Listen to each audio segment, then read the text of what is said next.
Sige.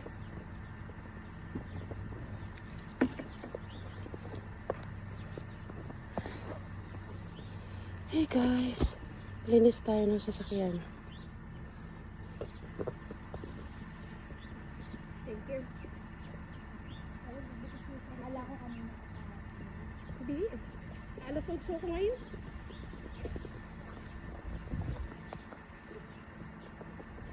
Walisin natin to. Walisin.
Ang aga ng white Christmas natin ngayon ah.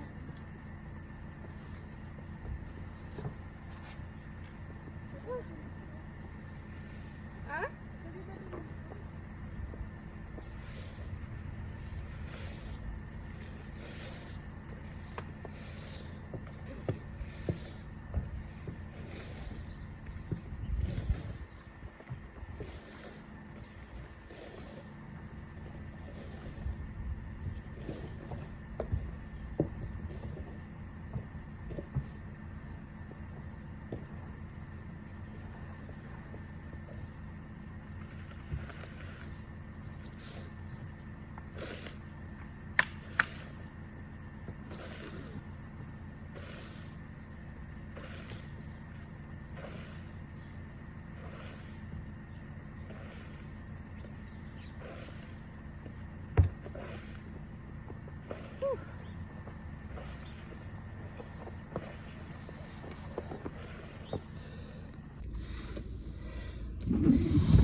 Good morning guys.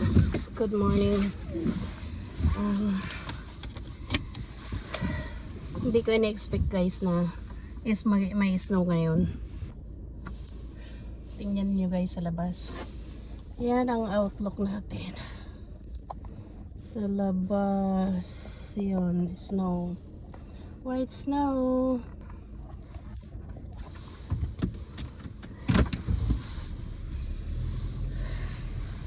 Hindi ko guys ini-expect na mag-snow ngayon. Oh my god. Paglabas ko mag-start ako ng sakyan. Bakit puting-puti sa labas? Yan pala. Nag-snow kagabi. Grabe. Ay. Kaya ito mag-start na naman kami guys na maglinis ng sasakyan bago umalis. Okay lang ngayon kasi medyo yung snow is basa. Tinatawag nila na wet snow pero makapal pa rin. Makapal pa rin. Pero pag frozen na frozen, mahihirapan ako guys na pagkalinis. Kailangan mga at least mga 5 to 10 minutes na magi-start kasi hindi mo makikita sa labas kasi ang glass frozen na frozen. So far naman ngayon basa. So kaya pakalinis ko kaagad ng glass, ng kapalibutan. Okay naman siya so far. Pero madulas guys ang daan. Super madulas. Papakita ko sa inyo. Yan. Yan ang outlook na natin sa labas ngayon. White snow, white Christmas. So ito kapag may snow na guys, ito ang tanda ng Christmas na talaga. At lahat ng mga puno ay frozen siya sa balot siya ng snow ngayon. Pangalawang na to guys ngayong before Halloween nag-snow na, pumatak na yung snow. So ngayon eto na naman snow na naman kagabi. Pero sa isang araw ang forecast nila is positive 10. So kaya matutunaw na naman to guys. Matutunaw na naman tong itong snow na to. So ngayon lang to, bali ang nakalagay dito guys sa is 40% ang snow ngayon. So medyo hindi siya masyadong bad as for now. So kaya sana maging okay naman. So ito na naman guys ang buhay natin. Parang uubuhin na naman ako guys. Sana wag naman. Kasi kakatapos ko lang na magkasakit nung first week of October. So isang buwan pa lang. At sabi nga ng doktor guys, ang sabi is kailangan ko raw magpa flow shot. Ang problema ko naman guys, wala namang problema, hindi naman ako takot sa needle. Ang problema ko lang, since na how many years ako laging nagpapa-flow shot. Every month naman ako nagkakasakit dati. Pero nung huminto akong magpa-flow shot, nagkakasakit lang ako pag pa winter at saka paalis ang winter. Iyon. Pero ngayon naramdaman ko na parang tumatanda na yata, girl. Tumatanda na. Kasi July nagkasakit ako. Sorry guys. July nagkasakit ako. So first week of October nagkasakit ako. So parang mahina yata ang immune system natin. Siguro guys kulang lang to ng kulang siya ng tagay-tagay, 'di ba? Yeah. Ganun naman talaga siguro pag nakatira ka sa malamig na lugar. Kasi minsan guys nalalamigan din ako. Seriously. Nalalamigan din ako. So sa ngayon, sa awa naman ng Diyos ay, anong oras na ba?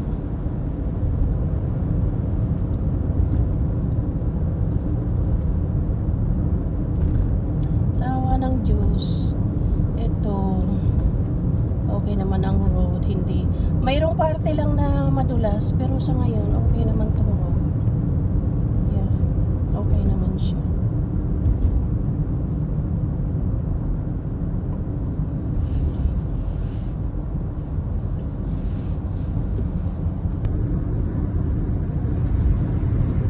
So guys, ito na naman tayo. Ito ang ganda. Oh, look at that.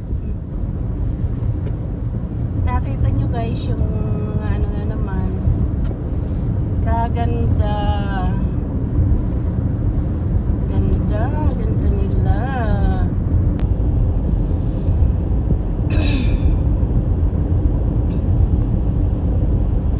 Ayan. Balot sila guys ng balot na naman ng snow. Guys, bigla akong kinabahan kasi heading to work ako ngayon. Ang buong akala ko, late na ako. Nag-change pala ng oras. Nakakaloka. As in, nakakaloka talaga. Iyon pala, ay nagpalit na ng oras ngayon. Kasi nakita ko yung mga relo sa bahay na pasado alas 8 na ng umaga. Samantalang itong cellphone ko, pasado alas 7 pa lang. Sabi ko, pagdating ko dito sa sasakyan ko, pasado alas 8 na. Ano nangyayari? Hindi ko alam na nagpalit na pala ng oras. Ay, buhay.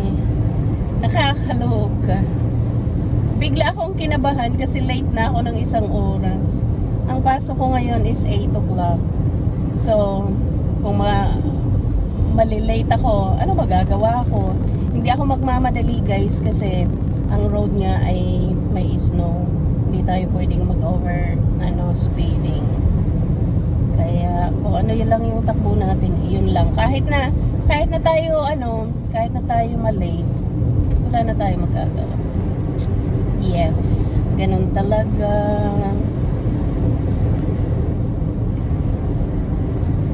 Yeah.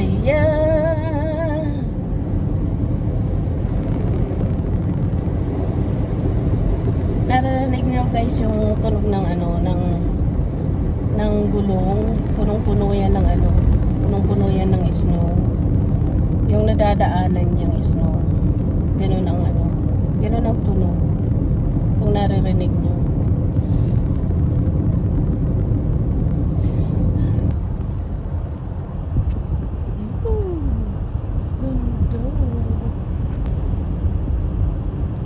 Yun guys.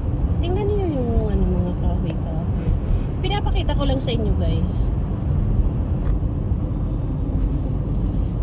Ayan. Ayan ang outlook ng mga kahoy-kahoy. Puno ng snow. Ayan. Ayan. Ito ang dinadaanan ko guys. Pa-work.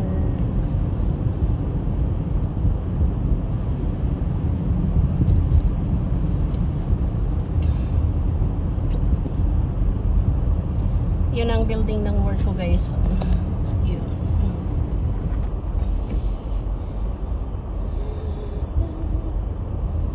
Nakikita nyo guys, diba ang ganda? Yan. Balot siya ng snow. Ayun. Yun.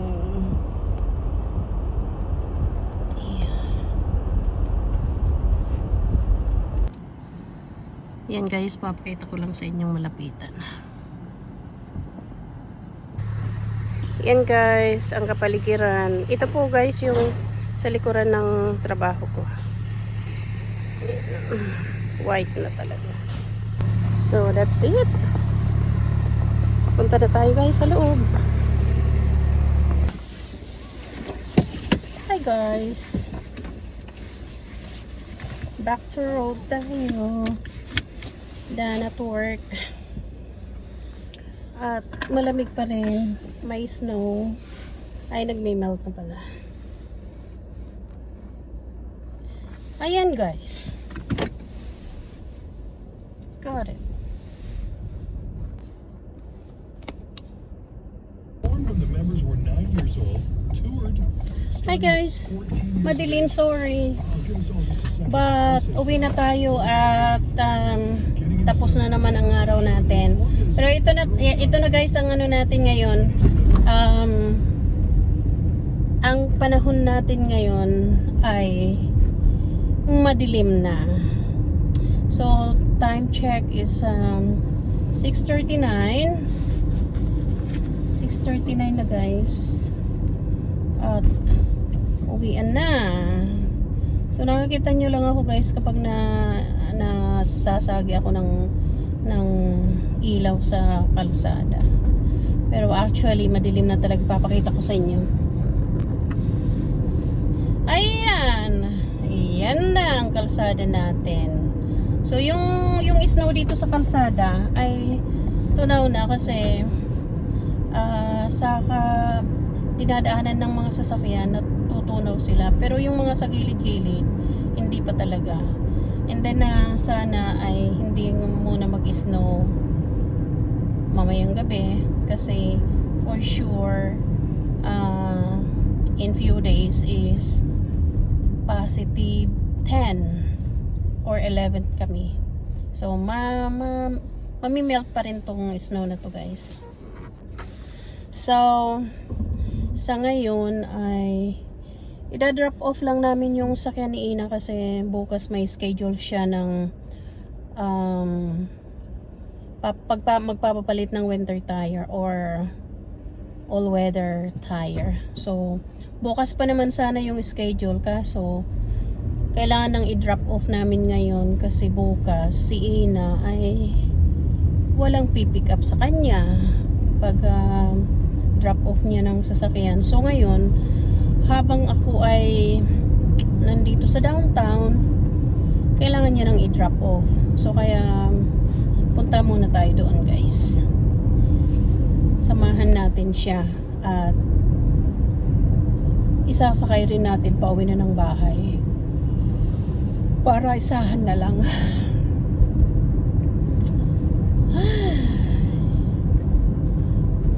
Kakapagod, guys. Kakapagod. Gusto ko nang umuwi, kumain at matulog para masaya. Masaya tayo, masaya. Kayo, guys, kumusta? Anong dinner nyo ngayon? Ako hindi ko pa alam kung anong dinner ko ngayon at hindi ko alam kung may nagluto sa bahay. Kasi si Ina hindi alam magluto. Ako naman may pasok. Si Roso naman may pasok. Ay, off niya yata ngayon. So sana nagluto, guys. Kayo, guys, anong pagkain nyo dyan? Anong pagkain dyan? Gusto kong kumain ng mga probinsyang pagkain sa Pilipinas. Yun ang pinakamasayang pagkain, yung pagkain sa Pilipinas, guys. Mga gulay-gulay, mga ginataan na gulay, mga laing na gulay, gulay na kamuting kahoy. Yun ang the best na ulam. Baka naman, guys, baka naman mayroon kayo dyan, pahingi naman kahit konti lang. Ako na lang magsakanin, kayo na lang magsagulay, guys, pahingi.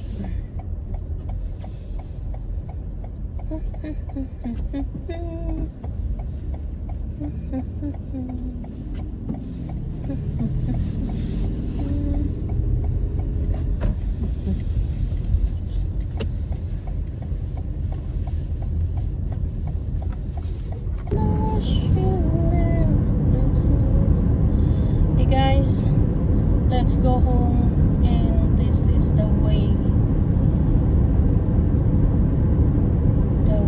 where we go.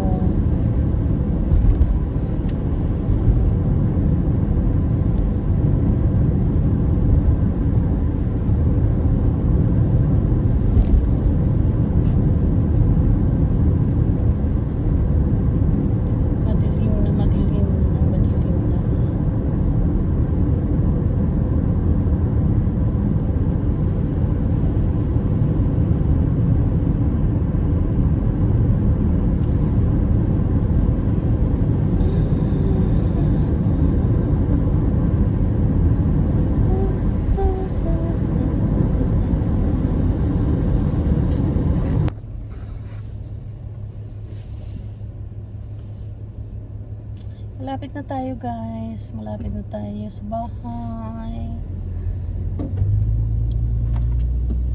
Malapit na, guys.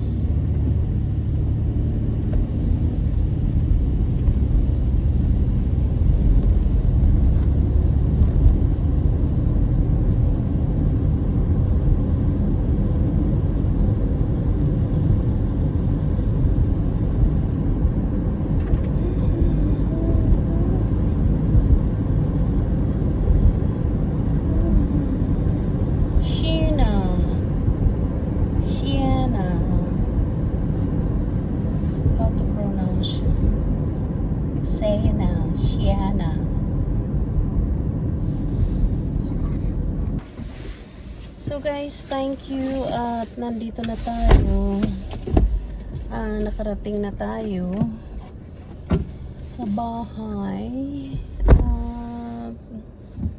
Thank you for watching. Don't forget to like and subscribe and click the notification para ma-update kayo guys every time na upload ako. Thank you. God bless everyone. Bye.